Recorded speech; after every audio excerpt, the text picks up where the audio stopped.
السلام عليكم، كي دايرين؟ لاباس عليكم؟ نتمنى يا ربي تكون اموركم بخير وعلى خير. اول حاجه نبداو فيها قبل ما ندوزو الوصفه ديال اليوم ان شاء الله هي الدعاء للشهداء ديالنا، الدعاء لينا ولبلادنا يا ربي. اللهم إنك أنت الله لا إله إلا أنت الغني ونحن الفقراء، نحن عبيدك بنو عبيدك نواصينا بيدك، ماض فينا حكمك، عدل فينا قضاؤك، لا ملجأ ولا منجى منك إلا إليك.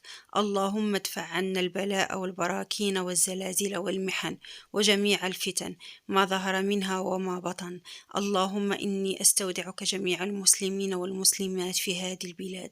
اللهم ارحم شهداءنا يا أرحم الراحمين، واحفظ بلادنا وبلاد المسلمين يا رب.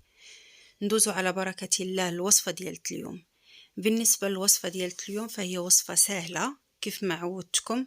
بالنسبة للناس اللي عزيز عليهم المذاق ديال الزبدة بلدية وما توفرتش ليهم، او ما كاين في بعض المناطق ما كنلقاوش منين نشريوها، اللي كتعجبو داك المذاق ديال الزبدة بلدية جبت لكم واحد الطريقة اللي بسيطة وما فيهاش بزاف ديال الخدمه وما فيهاش بزاف ديال المكونات، وكنتحصلوا على زبده اللي بنينه بزاف وبالمذاق ديال الزبده بلديه اللي كنجيبو من الباديه. اول حاجه غادي نحتاجوا ليها، غادي ناخذوا الخلاط الكهربائي ديالنا، غادي نديروا فيه واحد الكميه من اللبن اللي كنشريو من الحانوت، او لا الا توفر عندنا اللبن بلدي غادي يكون احسن، كيكون المذاق ديالو احسن.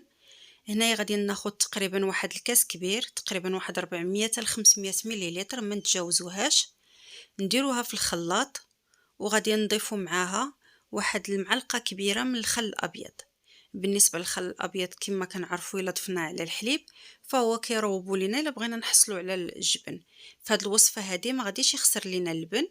بالنسبه للخل غادي نستعملوه كمعقم لا اقل ولا اكثر. غادي نحتاجو كذلك واحد 200 غرام من زبدة حيوانية، غادي ندوبوها غير شوية، يعني غادي تذوب واحد شوية وغادي نخليو فيها دوك القطع. الا ذوبناها حتى ولات سائلة ما تنجحش لينا الوصفة. اول حاجة غادي نبداو نخلطوا داك اللبن مع ديك المعلقة ديال الخل مزيان حتى كتكون عندنا بحال هاد الرغوة هكا، كيولي عندنا كشكوشة من الفوق. في هاد المرحلة هذه الزبده عندنا ذوبناها غير واحد شويه، يعني بقاو فيها كيف ما سبق ليا وقلت لكم دوك القطع ديال الزبده باينين. غادي نبداو نضيفوها على دفعات، يعني هاد 200 غرام ديال الزبده غادي نضيفها على 3 ديال المراحل.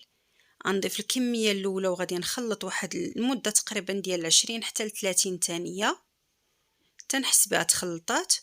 غادي نضيف الكميه الثانيه كيف ما الطريقه الاولى، غادي نخلط عاوتاني واحد 20 ولا 30 ثانيه حتى كنضمن بانه ديك اللبن والزبده تخلطوا. وغادي نضيف الكميه اللي تبقات ليا ديال الزبده. صافي هنايا غادي نبدا كنخلط.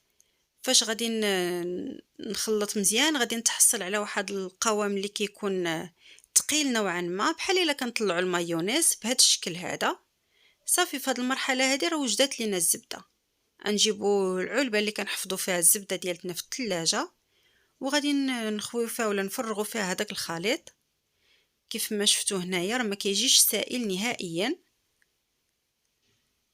صافي هنايا كتكون مع عرفتوا الخلاط الكهربائي ضروري انه المكونات كيسخنوا فيه.